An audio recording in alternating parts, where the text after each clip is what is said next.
Sudhakar Maraboina from NRI project. మా NRI project 2 months back ఒక అద్భుతమైన వెంచర్ మీ అందరి కోసం భారత ఫ్యూచర్ సిటీలో తీసుకొచ్చింది. అదే కర్తాల్ టోల్గేట్ దగ్గర శ్రీశైలం హైవే ఫేసింగ్తో డిటిసిపి అండ్ రేరా అప్రూవ్డ్ ప్రాజెక్ట్ని తీసుకొచ్చింది.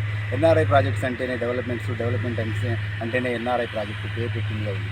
అలాంటి ఎన్ఆర్ఐ ప్రాజెక్టు ఈ 2 నెలల్లో మీ ముందుకు తీసుకొచ్చిన గోల్డ్ స్పేస్ వెంచర్లో 75% డెవలప్మెంట్స్ చూడండి. 2 నెలల క్రితం లాంచ్ చేశాము. అప్పుడే ఆల్రెడీ బీటీ రోడ్స్ వేసేసాము. డ్రైనేజీ, ఎలక్ట్రిసిటీ పూర్తిగా ఆల్మోస్ట్ 75% డెవలప్మెంట్ కంప్లీట్ చేసి రెడీగా మేము ముందుకు తీసుకొచ్చాం. ఎన్ఆర్ఐ ప్రాజెక్ట్ ఏదైతే చెప్తుందో అదే చేసి చూపిస్తుంది. అద్భుతమైన భారత ఫ్యూచర్ సిటీలో ప్రస్తుతం ఇన్వెస్టర్స్ చూపంతా కూడా ఉన్నటువంటి ఫ్యూచర్ సిటీ హైవే ఫేసింగ్లో ఒక అద్భుతమైన వెంచర్ని ఎన్ఆర్ఐ ప్రాజెక్టు ఇన్వెస్టర్లందరి కోసం తీసుకొచ్చింది. ఒక్కసారి కనుక మీరు మా ఎన్ఆర్ఐ ప్రాజెక్టు గోల్డ్ స్పేస్ వెంచర్ని సందర్శించండి. ఇక్కడ ఇన్వెస్ట్మెంట్ చేస్తే వచ్చే లాభాలు ఏంటి అనేది మీ కళ్ళకు కట్టినట్టుగా కనిపిస్తూ ఉంటాయి. దానికి గల కారణం ఏంటంటే భారత ఫ్యూచర్ సిటీకి బ్యాక్ బోన్ పోయినటువంటి కడతాల్ టౌన్.